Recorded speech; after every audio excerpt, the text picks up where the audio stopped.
The Boeing 747 is one of the most recognizable airplanes ever built. Even if you don't know much about aviation, you know the silhouette, the massive wings, the 4 engines, and of course, that iconic hump on the front. For decades, people have called it everything from a design quirk to a luxury lounge. Some even thought it was just for looks. But the truth behind that hump is far more practical, far more brilliant, and tied directly to Cold War fears, cargo empires, and the future of global trade. To understand the hump, you first have to understand the moment in history when the 747 was born. In the early 1960s, air travel in the United States was exploding.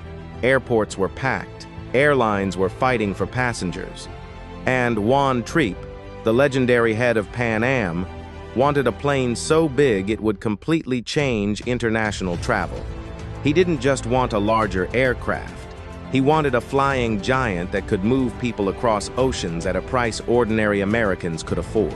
Boeing took on the challenge, but there was a serious problem. At the same time, Boeing was designing the 747 as a passenger plane. The U.S. government was pouring money into military aircraft and early supersonic jets. Engineers believed that within a few decades, passenger planes might be replaced by faster aircraft that could cross the Atlantic in a fraction of the time. That meant Boeing was taking a massive financial risk. If supersonic travel took over, the 747 could become obsolete almost overnight. So Boeing made a bold decision that would shape aviation history. They designed the 747 to serve 2 lives. First as a passenger jet, and later as a full-time cargo aircraft. That future cargo role is where the hump comes in. Originally, Boeing wanted a front-loading cargo door. Unlike typical cargo planes that load from the side, a front door would allow massive items, industrial machinery, military vehicles, even helicopters to be rolled straight into the fuselage. But you can't put a cargo door on the nose of a plane if the cockpit is in the way. So Boeing did something radical. They lifted the cockpit up and back. That raised cockpit created the hump. It wasn't designed for luxury. It wasn't designed for status. It was designed so the entire front of the aircraft could swing open like a giant mouth. That single engineering decision turned the 747 into something no other wide-body jet was at the time. A true dual-purpose aircraft that could evolve with the world. But early on, passengers didn't see it that way. When the 747 entered service in 1970, the hump became a symbol of prestige. The upper deck was small, quiet, and exclusive. In an era when flying still felt glamorous, airlines transformed that space into cocktail lounges, private seating areas, and even piano bars in some early designs. For American travelers, the 747 wasn't just transportation, it was an experience. Yet behind all that luxury, the real purpose of the hump was waiting in the background. As the decades passed, cargo began to dominate global aviation in ways few people predicted. Manufacturing shifted across oceans. Supply chains stretched across continents. Overnight shipping became the backbone of modern commerce. And suddenly, the world needed enormous flying warehouses. That's when the 747 became something else entirely. The raised cockpit meant that cargo versions of the 747 could carry loads that no other commercial airplane could even attempt. Entire train cars, spacecraft components, wind turbine blades, military tanks. If it was extremely heavy, extremely large, or urgently needed on the other side of the world, the 747 was the aircraft that got the call. In the United States, this had massive implications. Companies like FedEx and UPS built entire global networks around wide-body cargo aircraft. The 747 became the workhorse of overnight logistics. While most Americans slept, these giant jets crisscrossed the skies carrying medical supplies, electronics, military equipment, and the invisible machinery of modern life. And it all hinged on that hump. But there's another layer most people don't realize. The 747 wasn't just designed for civilian growth, It was born during one of the tensest periods in American military history. During the Cold War, the U.S. government needed aircraft that could support massive troop movements, emergency evacuations, and rapid deployment of equipment. The Air Force heavily influenced Boeing's design choices, even though the 747 was technically a civilian jet. The idea of a front-loading cargo aircraft capable of swallowing oversized military hardware fit perfectly into Cold War strategy.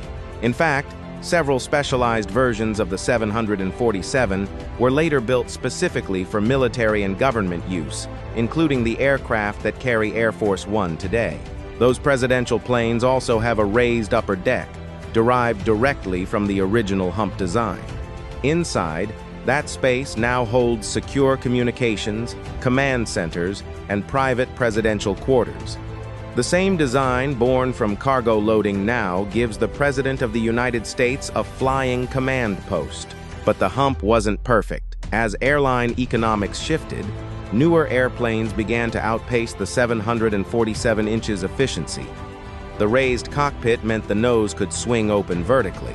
This allowed cargo crews to load items far too large for side doors, jet engines, military vehicles, energy turbines, even entire satellites. There was simply no other commercial aircraft built at that scale that could do this job as efficiently for so long. One of the most dramatic examples happened during humanitarian crises. When earthquakes, wars, or natural disasters struck, the first massive wave of American aid was often carried by 747 cargo jets. Entire field hospitals, water purification systems, armored vehicles, and communication infrastructure could be loaded straight through that open nose and airborne within hours. The Hump made those missions faster, safer, and logistically possible. Then there's NASA. When the space shuttle was still flying, oversized components were moved using specially modified 747. Some of the largest and most sensitive aerospace equipment in human history passed through that raised nose, protected by design decisions made decades earlier for a future that hadn't even arrived yet. But the Hump did more than just move cargo. It altered the way large aircraft were built forever. After the 747 proved that a raised cockpit could work structurally, aerodynamically, and operationally, it changed how engineers thought about dual-purpose aircraft. Modern cargo planes, specialized military transports, and even heavy-lift concepts owe part of their DNA to that original Boeing gamble. Yet, despite all of this success, time eventually caught up with the 747. Fuel prices rose, environmental standards tightened. Airlines demanded efficiency above all else. Twin-engine aircraft using advanced materials and smarter aerodynamics could now fly nearly as far, carry massive loads, and burn far less fuel doing it. The economics no longer favored four-engine giants. Bit by bit, the 747 began disappearing from passenger airports across the United States. One airline after another retired their fleets. The upper-deck lounges vanished. The iconic main-deck staircases were removed. Even the Queen of the Skies had to step aside for a new era. But once again, cargo kept the Hump alive. As of today, the majority of operational 747s in the world are dedicated freighters. They fly under the banners of American logistics giants, international shipping operations, and government fleets. While most travelers will never board a 747 again, millions unknowingly depend on one every single day, through online orders, medical supplies, and global manufacturing. There's a quiet irony in that. The Hump that once symbolized glamour, luxury, and elite international travel is now the hidden backbone of modern commerce. It exists not to impress passengers, but to move the unseen systems that power everyday American life. And even as production has ended, the legacy is unmatched. More than 2,500 Boeing 747s were built. It flew for over half a century. It carried presidents, astronauts, refugees, soldiers, celebrities, cargo, and dreams, often all in the same decade. And the one feature that visually separated it from every other aircraft in the sky was never meant to be decorative. It was meant to keep the airplane alive when the future was uncertain. That's the real story of the Hump. It wasn't designed to make the 747 look powerful. It was designed to make sure it survived.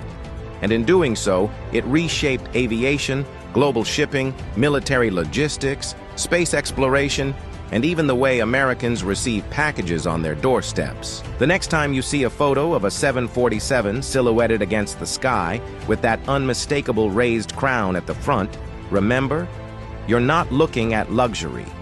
You're looking at one of the most calculated engineering survival moves in aviation history. The Boeing 747 didn't become legendary just because it was big. It became legendary because it was prepared for a future no one could guarantee. The Hump was never about comfort.